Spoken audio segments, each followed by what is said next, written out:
Dans le mouvement, président commission d'organisation dans le comité électoral. C'est extraordinaire. C'est une confirmation. Merci, merci, merci. Kon suñu paree ci Pape Bam dañuy jox kaddu gi suñu rakk bu baax a baax muy maye koor mu représenté étudiants yi maye koor dëkk Karndiane xale bu yaru am xam-xam te bu ci xale bu am détermination bu gëm boppam boo xamante ne lépp lu mu la wax bu yeboo nga def ko téere te nga tatu ko c'est ça la sincérité maye koor merci beaucoup maye. bu ñu paree ci ñoo kooku dañuy ñëwaat communication toujours rek suñu grand bi nga xamante ne bii ci suba ba léegi moo taxaw communication bi di assurer l'animation à savoir Cheikh John Ndiakhat au Koro Makam Gorle waaw Cheikh John Ndiakhat détermination de tête inga kagarit fere kagarit funa kagarit fena kagarit jam. Sa délégation le secrétaire général Moustapha Diop maxey gidma délégation ne fop santé a nuun bon mi koy kem layka mayke ga mene zone nene Ndiébel i njege meen adversaire politique we ndefna meen tokor ino maam ino i njege fer adversaire fat i mbi teen na jam fa salam a passer anga i ɓaato yooni koyo waaw politique jare i yoqe fop Ismaila ka refo ndeɓanong oxa andoona yee ka bug saaxum a jega moyen ka ta xendanin saax le ten taxu ta inoox yaam depuis 2018 oxey investissant dans la zone de Ndiébel ke Moustapha Diouf a layna mbi'ke nu nananoyo a creuser a meen tipuy a enrôlé à des chefs du village et des élèves kenn fu ko fi amee ke tax ino men fof i mbagirano limo oxene a ga'anga jafe-jafe fe refna o Njebel koy ale kam bugo ɗeet ten safara a garanga i mban la jeunesse i mbarano ndamitoyo nda refe ka i contaro xene wala i contaro xana ka i mbug commune ne moƴo ñaaƴ rek ten soom taxu waaw ten uma lay ten fop may yaam nete laytuna ka jeg ma i mbarna ndetoyo quoi nu mbaasanaam xaq kene war jegum ka layma teen أعوذ بالله من الشيطان الرجيم بسم الله الرحمن الرحيم mbokk yi fi nekk asalaamaaleykum wa rahmatullah ginnaaw bi ñu leen nuyoo ziara leen ñu ngi leen di baalu ak baal nañ leen yàlla ñu yàlla doole jéggal xam naa ci nuyoo yi ñu njëkk a jël kàddu gi yóbbaale ñu ci notable yi nga xam ne ni ñoom ñoo fi nekk à savoir l'imam le chef de village président des sages ak le futur maire monsieur Ismaïla Sène bu ko defee ñu ngi leen di sant di leen gërëm wax dëgg yàlla lii wax ci mën naa bañ a jafe ndax dañoo toll ci jamono bi nga xam ne nii ci gox yi avancé yépp dañoo am seeni doom yoo xam ne dañ ko jógee jaar fi ñu war a jaar ci wàllu xam-xam ba am ko demaat ci seen gox di fa servir loolu ñoom la ñu manqué woon tey nag alhamdulilahi rabbil alamin gis nañ koo xamee ne nii jaar na fi gor yépp war a jaar am judd bu rëy te kenn yorantewu ko am fayda am fulla ba pare dellu siwaat ci biir goxam fas yéene lépp loo xam ne ni gox bi soxla na ko mu fas yéene ñu koo andil kooku moom mooy monsieur Ismaïla Sène xar naa ne ñu ngi door a am candidat bi nga xam ne nii jëlul maire nekkul ministre nekkul directeur général te ñëw di campagne première campagne am di tëral bilan juróom benn teen ñaata la ci xaalis ñaata la ñi ñu jàppale ci imam yi ñi ñu jàppale ci chef de village ak élèves yi nan la toll tey kooku yaakaar naa ne moom moo ki nga xam ne ni moom la commune bi soxla beneen bi ci def mënuñu wax avenir te tudduñ les enseignants tudduñ les étudiants parce que ñu fi baax enseignants yi ñoo leen yar ñu fi réussir ëllëg ba tekki les étudiants ñoom la ñu formé ba ñu ñëw yor réew mi te ñooñu ñoo ànd ak monsieur Ismaïla Sène pour ñu yóbbu commune bi ci kanam kon nag duñ ñu nax ñun soxlawuñ maire boo xam ne nii campagne ba campagne lañ koy gis soxlawuñ ko ñun ñu ngi soxlaa maire bi nga xam ne dina dox ci soxla askan bi bu ñu soxlaa ndox mu taxaw bu ñu bëggee gàmm mu taxaw bu ñu bëggee màggal mu taxaw bu hôpital soxlaa mu taxaw bu école tilimee mu pay bu santé taxawee mu taxaw maire boobu la ñu soxla te kooku mooy monsieur Ismaïla Sène bu ñu kenn nax nañu taxaw am fulla am fayda xam ne am na ci loo xam ne ni amoon na xewi na li xew léegi mooy nit koo xam ne nii boo soxlaa gis ko weekend bu nekk mu nekk fi bokk ak yow xam askan bi lan la ñu soxla commune na Ndiabel lan la am tey lan la am commune na Ndiabel lan la am na ku taxaw tey pour préparer ñu commune bi ba mu mel ni commune yi ñëpp di gis di leen naw kooku mooy ci juddoo ci gox bi bëgg gox bi tekk ci gox bi andi alalam pour bokk ak waa gox bi le futur maire monsieur Ismaïla Sène kon jërëjëf. mbokk commune Ndiabel ñu ngi leen di nuyu ku ci nekk ci turam ak santam di leen balu àq di leen balu àq parce que lii comme ni ko Moustapha waxee la wax dëgg yàlla mu ngi ciy doog a am lu fi musta am la changement nag bu ñëwee fu ne lay génne kon mun nañ jàpp ne changement la te lii changement la et comme temps bi daf ñoo xoj daanaka liñ bëgg a wax yëpp mënuñ ko wax dañuy gàttal rek te tënk suñu wax lii neex na lool waaye li ñu gën a soxla mooy li Pape Cissé wax léegi mooy le 23 juin le 23 janvier le 23 janvier ngeen jóg ànd à masse dem ca urne yi voter Ismaïla Sène loolu moom moo ëpp doole lépp lu ñu mën ci gis nag bi nag mooy suñu carte ku ñu bëgg a voter yëkk la yëkk nag boo demee ci gétt gi Moustapha nee na benn yëkk moom mooy am ci biir gétt gi kon mun nañ wax ne nag bi boo ñëwee carte baa ngi nii boo ñëwee moom ngay lem ba mu jekk nga dugal ko ci enveloppe bi da ca des nga sànni ko ca mbalit ma nga ñëw ci kuréel bi nga dugal ko ci lii la ñuy voté képp ku bugg a voté Ismaïla Sène li ma ciy teg mooy bu ñu doon ginaar nañu doon nag di mbëkke ginaar baaxul ñu doon ganaar ngay ñëw sottee ko dugub mu ñëw di ko lekk nga ñëw ne ko cafit jàpp ko yóbbu ci sa kii ak teg paaka ganaar moom boo ko jàppee da ngay teg paaka rek mu dee ah waay bay buñ dee waay sëñ bi buñ nangoo dee waay ah nañ doon nag boo ñu bëggee rey it ñu mbëkk la waaw bu ko defee ñun comme ni ko Pape Cissé waxee la xaalis yóbbuwuñu bu xaalis doon tax am ndam Ablaye Wade du daanu am na ñuy wër nag naan xale yi buñ leen joxee commune bi danañ ko yàq mais loolu wax bu yàqu la parce que xele lañ jox réew ku jox xele réew nag mën ngaa jox xele commune changement nag dafa jot nañ changé ngeen baal maa ko lii rek laa amoon li ma leen di wax. bismillahi rahmaani rahim mbokki commune de Ndiébène mbokki Kër Mbagne Diop maa ngi leen di nuyu di leen sant di leen ñaanal di leen baal ak te di ko sàkku ci yéen te di leen wax ni képp ku bëgg changement kaay nga topp Ismaïla Sène moom képp laa gis koo xamante ni bii jafe-jafe yi ñu nekk yi commune de Ndiébène nekk moom kese laa gis ku ko mën a dindi li may wax dama koo xam ndax depuis bañ commencé ànd ba léegi changement rek laa gis ci moom nit ku baax ku yaru ku tabe moom lañ xam ci moom liggéeykat te dëkk liggéey moom moo ko yor te liggéey man de ku dul liggéeykat sequma ak yow dara man liggéey laa xam ci laa judd ci laa yaru kon su ma gisee koo xamante ni bii dafa jóg ngir defar suñu askan defar suñu gox damay jóg ànd ak moom te lu ne dina ma ko jaral danaa ànd ak moom dem ba jeex ànd ak moom ba géej gi des walaat ma bokk koog moom naan lu ma ci jële man dinaa ko gar ndax daf ma koo jaral dama koo gis ci moom ku dëggoon Ismaïla Sène man de ba ma nekkee yaat ma jug ba léegi dëkk ca Serigne Ousmane Lo musuma koo gis ay politiciens ñëw nañ fa ñëwati fa la tax ma topp Ismaïla Sène man maa ko xam su ma ko gis doon ci moom du ma ko topp bëgguma lu ko neex nag bëgg nit ki lu ko neex du tax ma ñëw ni ko yàlla nuyu na la te gisuma yàlla dëgg yàllaa ma tax di wax waa Ndiébène dama leen jóg takk doon benn jàppal Ismaïla Sène nag jàppale suñu bopp la te jàpp naa ni ku bëgg changement ku ne di nga jàppale Ismaïla Sène maa ngi gërëm ñëpp nag waaw.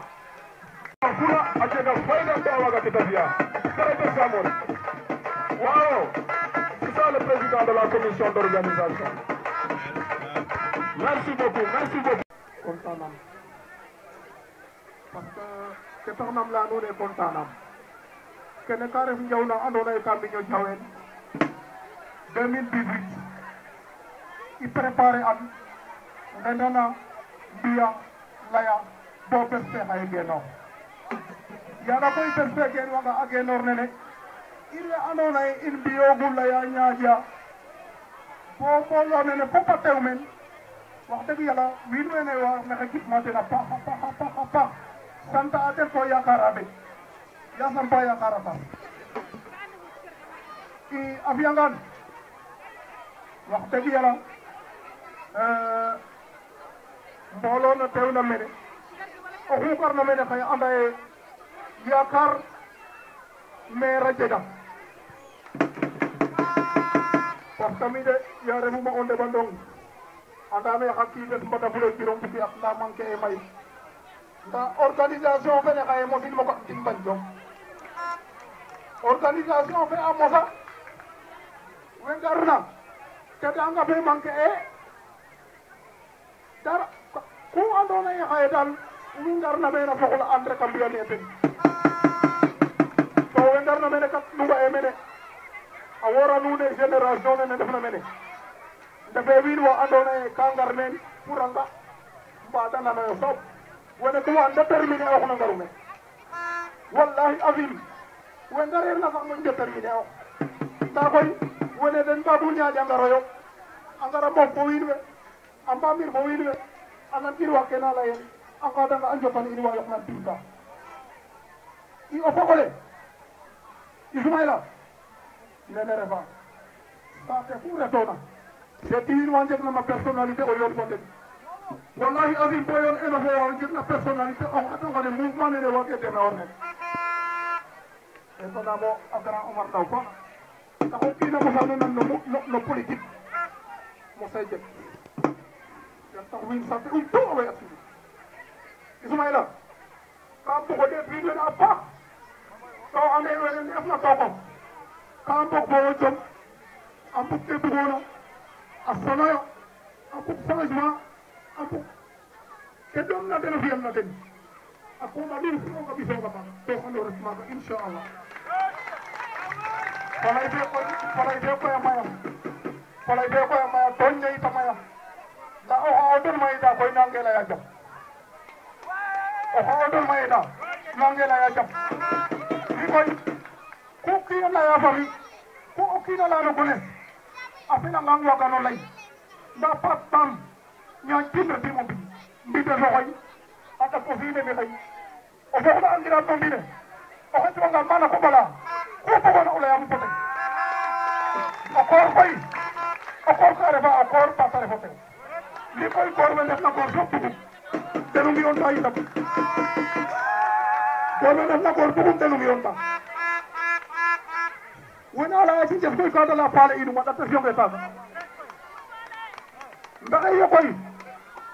bo acce ka kele yena bande fa tek ndere farok we def na mene o xaref na mene tek gede billahi wallahi acce ka ke ngare mene acce ka ngare yo mene tikkel war ke ngaru men acce tar ke mene tikkel war ngaru mene mais oxu coxna nuun o terrain koy mi leyim foote fo o xaalis a coxoyna ñaam yo xaalis fa mosa ndena coxit ñange Ismaila fe a cum tooge Ismaila dar xaalis fe cox teen oxu coxena xaalis ñaamen xaalis fe Ismaila cox a cum tooge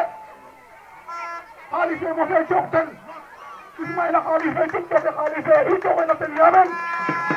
i leyim te warma leya Moustapha mbasona ɗoxo wala a faxa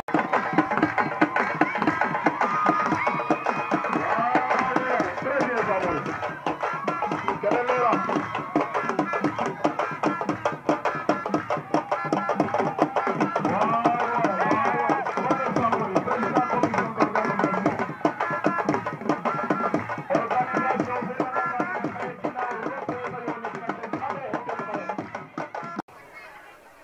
di leen di ñaanal jàmm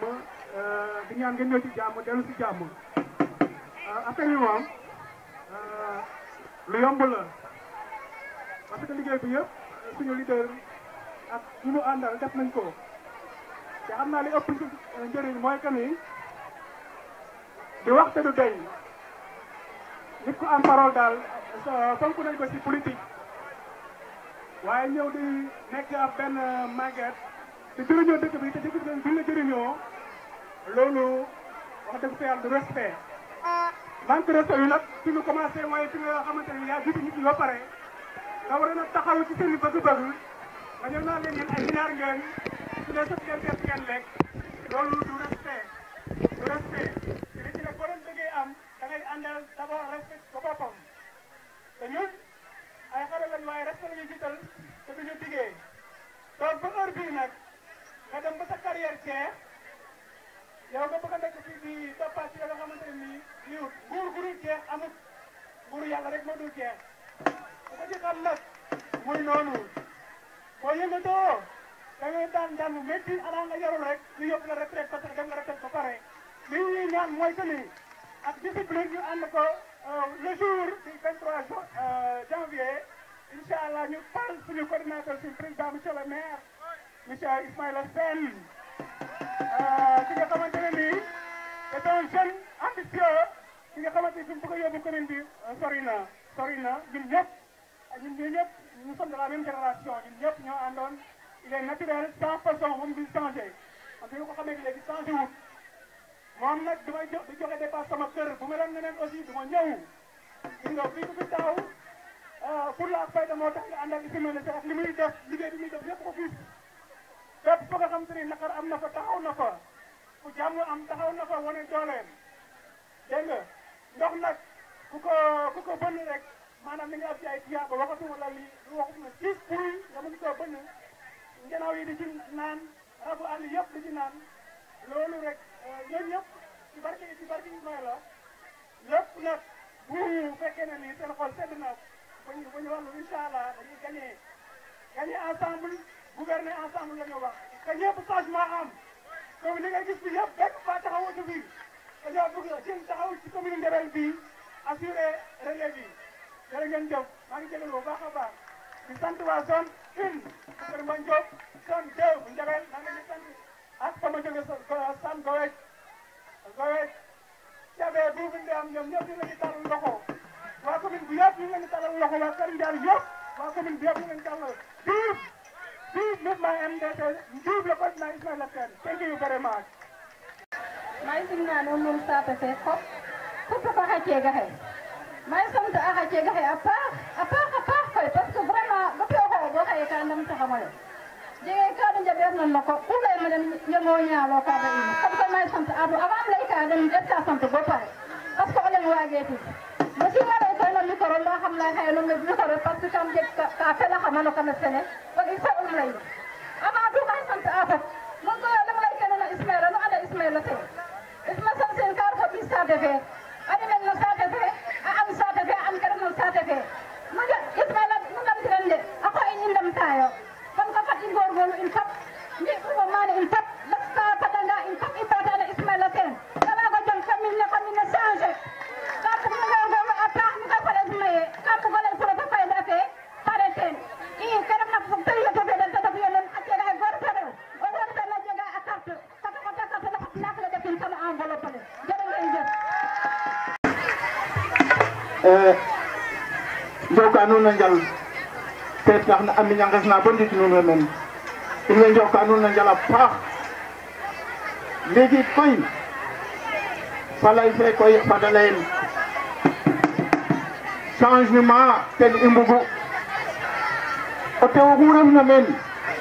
a jawoogu mbaxal roog fu feedna mbaxal i ñoowtoogu roog fu feedna toujours mbaxal ndiiki koy i mbugate mbaxal changement avec Ismaïla Sène te bu jeg i mbugatu maame ñaata nda mbaxal i mbaxtooge roog fu feedna kaye mbaxal éliminé oui chers camarades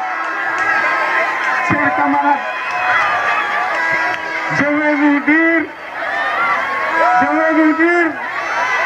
ce que disait le président Abdou Diouf lors de son premier message à la nation le 2 janvier 1981. Il disait que nous sommes tous propriétaires du chemin sur lequel nous roulons. Rassemblez-vous autour de notre cher maire. Rassemblez-vous autour de notre futur maire. Rassemblez-vous autour de notre nouveau maire pour relever les défis lancés à notre commune. Monsieur Ismaïla Sène, merci beaucoup. Merci.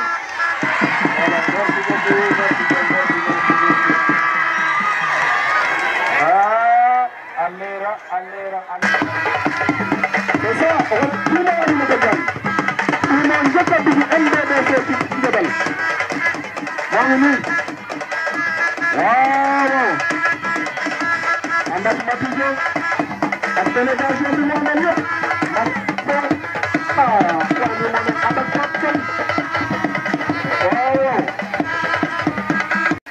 di remercier waa Kër Mbagne Diop ci accueil bu rafet bi ñu accueillir di remercier suñu coordinateur monsieur Ismaïla Sène te di ko ñaanal ndam rek Ismaïla li nga def ci commune Ndebel ñëpp gis nañ ko buñ toogoon di ko fi wax fii la ñuy fanaan xam nga luñ bëgg nag ngeen jàppale ñu gën a rafetal liggéey bi ba le 23 janvier Ismaïla jël commune Ndebel lu set bés lu leer nañu ndam rek may la seen ndam rek mais gis nga wax booy wax rek da ngay wax te yàlla tax li ngay wax aussi nga jëfandikoo ko te yàlla tax parce que dafa am loo xamante ne dafa am mbir mi coow la le 23 août kat i mborgolo ga'a o kiin ga'a ku layoona rek ko warno respecter fi'in na in waxa nana bon to ke moƴna teen o moƴo jeg solo ten ref in ngañe nam i mbaro mbaago mbi bo ngañe ga'a ke teena mene fop a ndeɓananga Ismaila rek ta gañe wallahi a ndeɓananga na kat a mbi tin neta layten neta simtena ta gañe nañ def noonu gis nga nit loo wax rek jëfandikoo ko rek te li ngay wax nekk ci sa xol rek na doon rek lu tegu ci yow te yàlla tax wallahi azim say wax te dëgg lu te li ngay wax nga tegu ci rek day am mais dafa am lu ñuy dund nañ bàyyi loolu gis nga li ñuy wax gis nga bu ñuy lu ñu wax nañ ko respecté te yàlla tax man looloo tax man neexuma tere lu ma la wax dama koy mais nekk fii di wax te li ngay wax mu leer la ne nit ñee tax ngay wax bay ñoowat kaaga fala yes koy may ke bay ñoowat kaaga ke roogan sinit na fat i mbi'an kene roog ka simtin fat i mboote anu ngooronga ne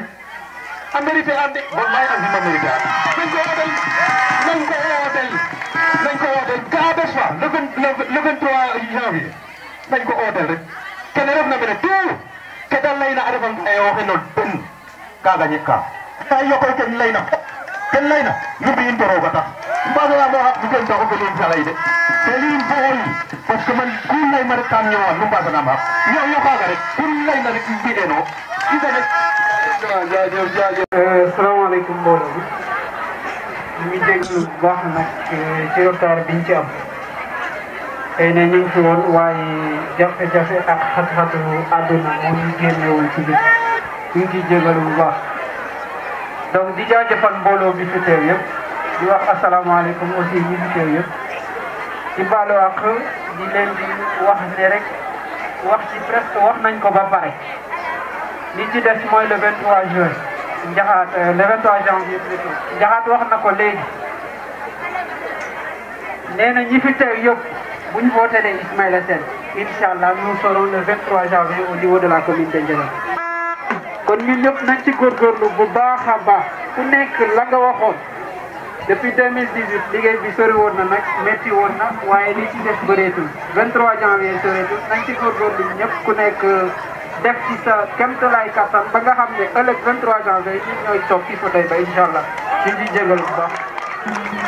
الله الرحمن الرحيم لا حول ولا قوة إلا بالله العلي العظيم الحمد لله رب العالمين الحمد لله على كل حال الحمد لله أحد واحد فقول دفنا من إن فقط إليه الحمد لله رب العالمين كتحنا ملايا إن فقط إليه الحمد لله رب العالمين okin bo wido gona tik borogo yalo heyo bandan goten ko gitmaro ke fi anonga ke lenga waga neronga haroga fi anu inka andona ye imbuk anto imbagan irana ko in ten rabu ye mbole mo xuref nan commune ne njebelo ma fo o njaay o kor fo o tew a jega ka fedarongan commune ne njebel to jegiro malo la nona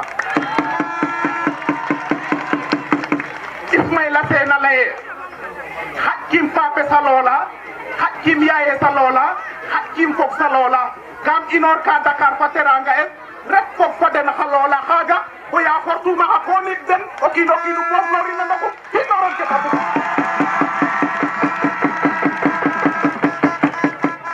in jaham taxe inu on nano na jogran ne ka gokto ci aduna te sakku Ismaïla kala ya ine yonim fo len do jahan yonim fo okin non degir kam yona nun ko nun non digil ko pare ba o lega rek tanam no saxle genona o xula ya xamake andona e bugano xam nanin xam bindin xam xatin xel to xam jemo fi kaga nda rok ten na mo tada ka xuyat na men politique of ko lay wiin we ka refer na ndigil wiin we njega fula fa fot nan den nanga sa a cooɗa rewe den dépasse o garanga o laya den ka jegeer na xay layna den o feet ngim ka tirango ki gimeer na xooxum waage gimo kiin falay fe ka i mbaro teewloorin fo an ke ɓel in ka i mbuux fuuxle koy kena faƴkan refe i mbaɗ xa loq ngawra refe i mbenra refe i mbañra i cunganga bole 23 o kiino kiino xu refna meen o jegange naak anda naak xoti naak le ɓekin no enveloppe le ret ɓekin no kees na fo transfert na fota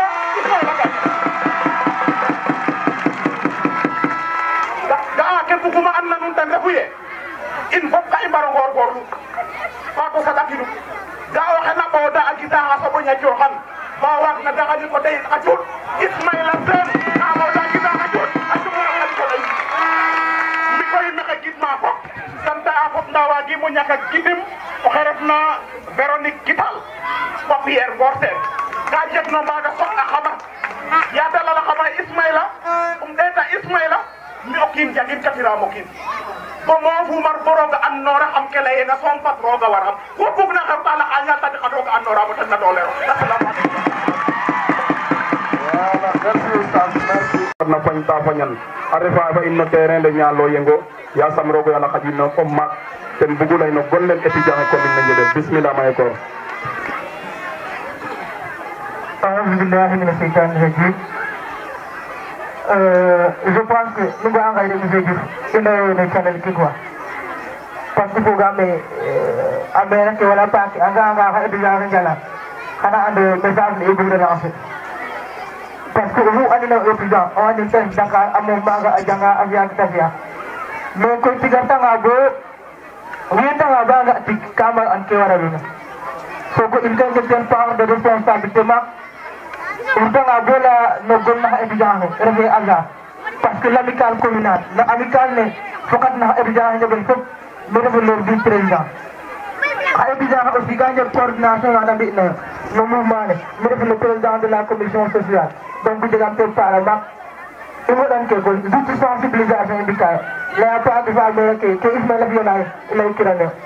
baga ina wala kasna yana na in nunga ka étudiant yon bugaga parce que atang dong gebe den Dakar bare ina ka den du adam ti dem la ni le 23 juin inshallah haydi jaga ngi dem na jebel fop xam nga adam ben dangara yon ko Ismaila parce que dum na nun dong ten dum den parce que ñawa me do pupul dana ñawa a Dakar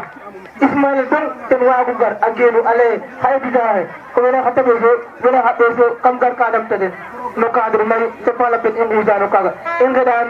nun parents ke in ngir le 23 juin ak enveloppe le dans la commune mbédio au janvier autant pour moi le 23 janvier ngoti ak kay tab le sax na nakle nu begino enveloppe le ban commune nu begi ndat begino inga wade no lala dene ke tambiya ne inga imbaga so imbaga ñoxor la imbaga ñoxor naga donc assalamu alaykum wa rahmatullah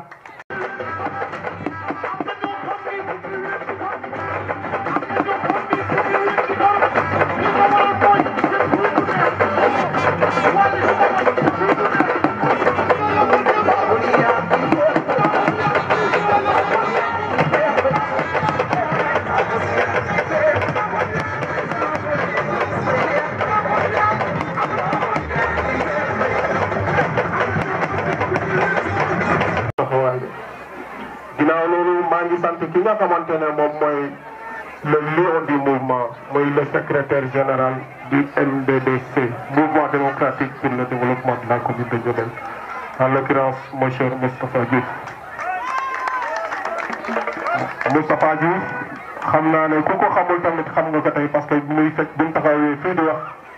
ñëpp gis nañu situation bi na mu demee woon kon war ngeen mën a xam njëriñam par rapport ak configuration bi nga xamante ne moom moo dessiné woon fii buñ taxawee si digg village bi. Jërëjëf monsieur le secrétaire général, vous avez bien joué votre rôle d'engagement, votre détermination, votre courage. moom moo lay gunge si loo nekk te loolu c'est déterminant amul kenn koo xam ne taxaw nga fii tey wala nga mës fee taxaw ni bokk jotaay te xamoo ko ci moom. Merci monsieur le secrétaire général. ginnaaw loolu maa ngi nuyu ki nga xamante ne mooy le président de la zone 1 de Ndiobel. En l'occurrence, monsieur Diop monsieur Diop maa ngi lay nuyu bu baax di la sant ci taxawaay di nuyu ki nga xamante ne aussi mooy le président de la zone 2 de Kër Mbagne de Ndiobel en l'occurrence monsieur Omar Ndaw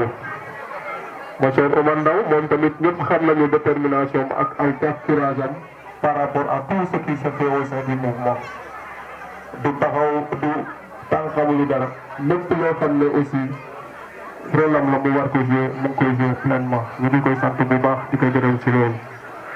ginnaaw loolu maa ngi nuyu le trésorier général du mouvement aussi un homme très engagé très déterminé aussi qui a fait ses preuves là où il a passé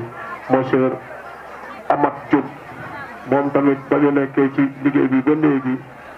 vraiment mu ngi ci jouer rôle am bu baax a baax te ñëpp xam nañu situation bi nu mu demee ci côté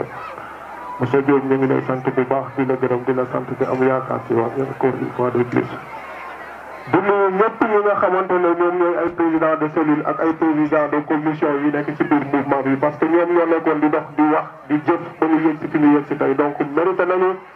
ñu remercier gërëm leen sant leen ci liggéey bi nga xamante ne ci la ñu nekk. te loolu yëpp li ko waral mooy le changement au niveau de la commune de Ndiobel parce que ñëpp xam nañ ne commune Ndiobel bi li ci nekk ñëpp xam nañ ko boo gëmmee di nga gis. boo lambee di nga ko daj loolu moom c'est évident et que tout le monde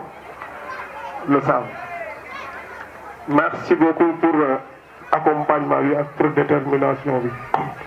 ginnaaw loolu maa ngi sant ñi nga ki nga xamante ne moom mooy la présidente des femmes de Kër Mbagne Diop. yaa nekk une son tante madame Diop Ramou Dione ñu ngi lay sant bu baax madame Diop di la gërëm. te di la ñaanal yal na la yàlla taxawu te aar la aar sa njaboot di sant ki nga xamante ne wax na fi léegi mooy la première représentante du mouvement au sein du village de Ndiobel muy madame Aminata Diagne di sant ñi nga xamante ne ñëpp ñoom ñoo fi teew ñu ñu représenté ci village yi gis nañu leen ak seeni nit charrette yi gars yi fu nekk la ñuy jóge takk charrette ñoo ñenn ñi dox ñenn ñi vraiment te loolu yëpp détermination rek moom moo ko indi bëgg changement moo ko indi li nga xamante ne moom moo ñu motivé ba ñu nekk ci li ñu nekk loolu mooy seen motivation ñoom tamit ñu partagé ko ak ñoom di ñaanal képp ku fi teew yal na la yàlla aar sàmm la yal na la yàlla defal li nga bëgg te bu ñuy retourné ci jàmm ginnaaw loolu ñu dugg ci li nga xamante ne moom moo ñu fi tax a teew tey muy politique la politique nag yaakaar naa ne am na ñu bëri ñoo wax xam ne boo waxee ñu ne ñun duñu def politique xëy na li tax ñu ne duñu def politique mooy politique bi niñ koy gisee ñu koy defee rafetlu wuñu ko ñun nag nekkuñu ci politique boobu ñun politique bi ñuy prôné mooy politique de changement politique de rupture mooy am na ay pratiques yu bëri yoo xam ne ñu ngi ko fi doon def pratique yooyu ñun dañ ko bannir ñun soxlawuñu ko te képp ku koy def aussi soxlawuñu sunu biir. voilà léegi ñu dugg ci li nga xamante ne moom mooy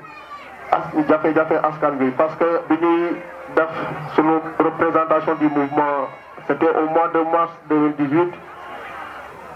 dañoo dem presque def nañu tous les 28 villages de la commune en 4 jours. bu ñu koy def dama ne woon gars yi da leen di jël note parce que donte dañuy présenter sunu mouvement y aura des gens yoo xam ne tellement que difficulté yi bëri na ci commune bi ñooñu dinañ ñu wax seen doléance yooyu nag dinañ koy jël comme ça ñun bu ñu yàlla dimbalee ba ñu war a commencer di exécuter ñu xam fan la ñuy commencer. ginnaaw loolu bi ñu ko defee ba def les 28 villages bi ñu toogee quelque temps après on a réuni tous les PV ñu xool gis ne dëkk bi dafa am problème ndox. boo ko waxee lu bëri di ngay seen bopp mais c'est une réalité boo xam ne ku fi nekk xam nga ko te ku ko bañ dinañ ko wax ku ko bañal dinañ ko wax te yàlla dafa def ñu am ministre ñu am maire boo xam ne yaakaar naa ne tollu woon na ci jamono boo xam ne lépp luy ndox Sénégal moom moo koy diriger pourtant commune ama nii am ay dëkk yoo xam ne amuñu ndox il faut des kilomètres et des kilomètres pour mën a am ndox bu ñu naan on ne parle pas de forage les forages sont comment dirais-je les forages sont financés par une ONG loolu ñëpp xam nañ ko du forage du Sénégal ay forage yi fi nekk yëpp am na ñu bëri yoo xam ne génnewul ci kaw Sénégal ay ONG ñoom ñoo ko financé donc ku leen wax ne leen di leen a indi forage day wax lu ko neex forage bi état bi moom moo ko fi indi parce que état central bi moom moo ko fi indi. am na benn ONG boo xam ne day financer des forages am na ñoo xam ne am nañu forage am na ñoo xam ne amaguñu forage forage bi dem na ba ndox bi kenn mënu ko naan loolu ñëpp d'accord nañu si donc loolu taxul ñuy wax bu ñuy wax eau potable mooy ndox boo xam ne mën nañ ko naan. bi ñu commencé di gas teen yi am na ñoo xam ne dañ ne woon ñun dañuy delloo askan wi ginnaaw alors que maintenant ñu ngi topp suñu ginnaaw léegi pour investissement yooyu ñu doon def si teen yi ñoom ñu ngi topp suñu ginnaaw di ko def. Maintenant, on peut dire que on joue les premiers rôles au niveau de la commune de Diabel. Yalla mom moko def ak sunu volonté ñu ngi ci sant yalla bu baax a baax. Ils disent que ñun ay xalé lañu dañuy yàqu commune bi. Ay malheureusement c'est le contraire. Parce que xam nañ ne kuy defar actuellement nii ñun li ñu defar ci commune bi. Mën nañu ne tay l'équipe municipale qui est là.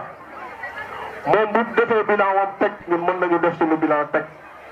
te pourtant yoruñu xaalisu kenn yoruñu xaalisu askan wi yoruñu xaalisu kenn lépp lu ñu def ci suñu poste lañ koy jëlee. donc yaakaar naa ne ki nga xamante ne dafa yor poche am yorul xaalisu état liggéeyul ci état central liggéeyul ci état liggéeyul ci dara yor xaalisam di investir di xool des voies et moyens pour le développement de sa commune kooku duñu dem ba jox ko un budget d'une commune. mu koy yàq loolu ay waxi caaxaan la ay waxu ku daanu ci saret la ñuy wax ay waxi compétence kenn duñ ko fi wax parce que bu fekkee da nga compétent tamit te amoo yéene defaral askan bi kooku yow sa compétence amalu la amul njëriñ wala boog sa compétence sa poche la amal njëriñ yow sa bopp la amal njëriñ et que la compétence boo xam ne dañ ko basé si ruse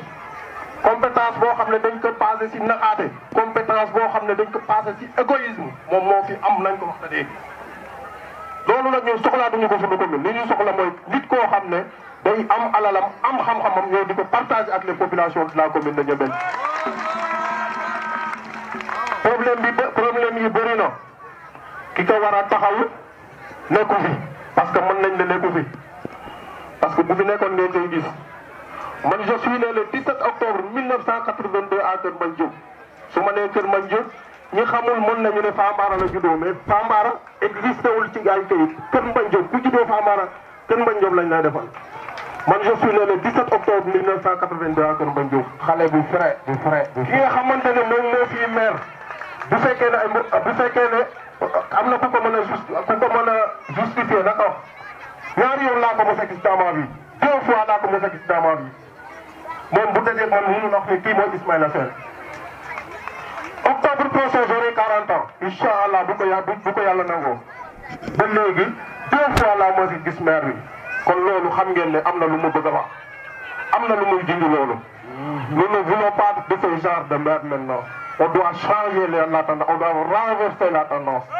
maire boo xam ne day nekk ci biir askan wi. di xam soxla askan wi di ci jéem lañ bëgg. mais bëggatuñu maire absentéiste ginnaaw loolu difficulté au niveau de la commune de Diabel du jeex du xaaj war nañu jéem ba nga xamante ne vraiment le changement bi def ko mu effectif mooy li ñu koy defee mu effectif mooy le jour des élections le 23 janvier 2022 yéen ngeen jël seen carte d'identité bu ngeen xëyee ngeen jël seen carte d'identité bu ngeen jëlee seen carte d'identité ngeen dem ba ca bureau de vote ba ngeen war a voté kayit bu bio bi nga xamante ne moom moo am nag bi si kaw kayit boobu ngeen jël ko lem ko dugal ko si biir enveloppe bi bañ ko collé nag bañ ko collé parce que bu ngeen ko collé day nekk bulletin nul ngeen bañ ko collé ngeen dugal ko si enveloppe bi dem ba ci kees ba ngeen dugal ko ci biir kees ba kayit yi def am na ñu fi nekk di jaay caaf ngeen jox leen ko waaw day capital bi fii nag metti na lool secteur bu nekk dafa guddi moo tax mënuñu dugg ci programme mais bu fekkoon ne guddiwul dinañu dugg ci programme secteur bu nekk ñu wax nañ ci liñ ci def ak liñ ci war a def mais malheureusement dafa guddi te lumière amu fi ñu ngi leen di sant yéen yëpp di leen di gërëm commission yi jóge ci village yëpp gis nañ leen xàmme nañ leen te ñu ngi leen di gërëm di leen di sant ci taxawaay bi nga xamante ne moom ngeen taxaw boobu ba léegi di ànd ak ñun ci situation bi ñu nekk ñu ngi baalu ñëpp ak di sant ñëpp